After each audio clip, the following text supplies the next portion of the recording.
it got pretty hot out there, and it was our our heavy practice work of the week. Will he be here today?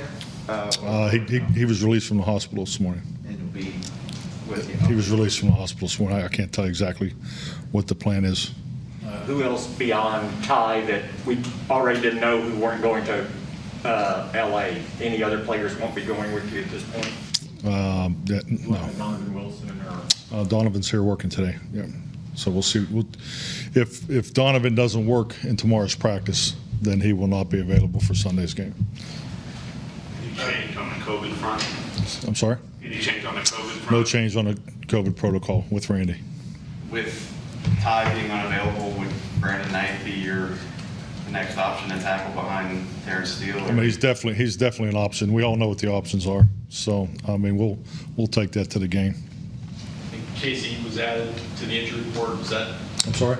DeMonte KZ was added to the injury report. Was Yes. that yesterday's practice? That was from Wednesday's practice. We had a collision out there. So we'll see what he gives us tomorrow again at practice. The development with Ty, does that give you any hesitation going forward on some of these outdoor practices before it cools off? Absolutely not. No, we're fine. When since the opener, you've lost some key players and had some other adversity. Do you gauge where the team stands and if it's impacted them by how they respond in practice, or what are you looking forward to this to see that everyone are still doing what they need to do? Definitely, I think we all recognize that you have a starting lineup that you're looking to go with into a game, and it's never just 11 players. So there's always different combinations of personnel groups, on both sides of the ball. So it's really, how do you tilt it, from one to the other? And I understand it's more the perimeter, but when you get into the line combinations, that's why you have 8, and you work your 8-man combinations just to make sure you're ready for things that may occur during the game.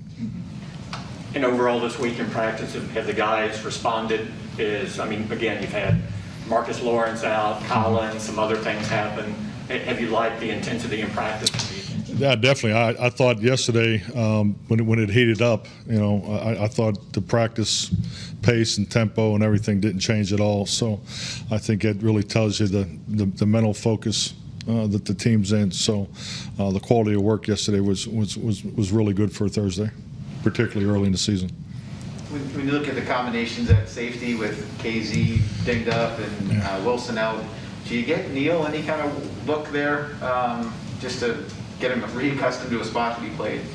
Potentially. But I think we recognize he does have some of those same responsibilities, when he plays in particularly in some of the auxiliary sub packages that we have. How does Hooker look? Is he up to speed for what you need him to do? I thought Malik's had a really good week of practice. I think it's really started last week. You can see he's comfortable. What we're asking him doing, I think he's clearly back physically. So he's put together a really nice week of work so far. How tough are they when you come up with the inactives early in the season to be, okay, I need this much, but we also have these other issues? Are the inactives more difficult early in the season, trying to figure out roles for guys and equating injuries and everything that you got to deal with early on? You're talking about going from the 55 to the 48? Yes. You hope it would be. That's the way you want to come out of camp. I think clearly with the way our roster is designed, and if you look at particularly the IR return group that's out there, it's a lot higher than you would like, but the positive note of that is those players will come back at some point. So because of our injuries, I would say it's not as tough as you'd like it to be right now. What are your thoughts on how Chauncey Golston has practiced this week? I thought Chauncey had a nice day yesterday. It's first time in pads. So, Chauncey's very mature, mentally engaged. So you could see right away in the spring, we were really impressed with him on how quick he picked it up and was clearly ahead of the game. It's unfortunate, obviously, he got hurt when he did because he missed all the padded work in training camp. So I think we got to be practical about where he is. Yesterday was the first day in pads that he was part of since he played at Iowa. So, but I thought he had a nice day. Can Kamar get a little run on Sunday, or it's not ready yet? Kamar? Yeah. Yeah, definitely. I mean, he's, I think like all the young guys, it's the vehicle is always usually special teams. So he's done some really nice things there in the preseason, and I think he's had a nice week of work too. I thought he practiced very well last week too. So he's doing some really good things. You've been around some really good quarterbacks playing at an elite level.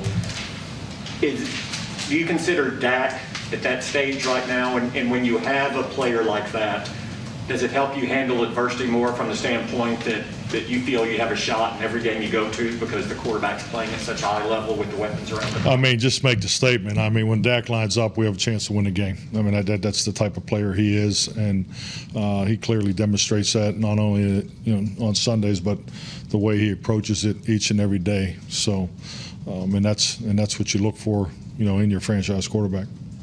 How did Leon come through his surgery, and are you changing anything logistically, coaching-wise, as to who might be down there helping out? Well, no, we'll absorb it with the coaches that we have on the field. So understanding everything went fine yesterday afternoon with the surgery, but yeah, we'll be able to absorb that with our defensive staff. Mike, we're back on the Inseki thing for a second. Did it get scary? Was it for a few moments in there? Well, I think anytime you're dealing with heat, issues, it's never comfortable. I think even when an individual needs to, get an IV, it's being dehydrated is an uncomfortable feeling. It's you have guys that may get cramped, after a hot practice like that. But yeah, it's never a comfortable feeling. Thanks, guys. Thank you.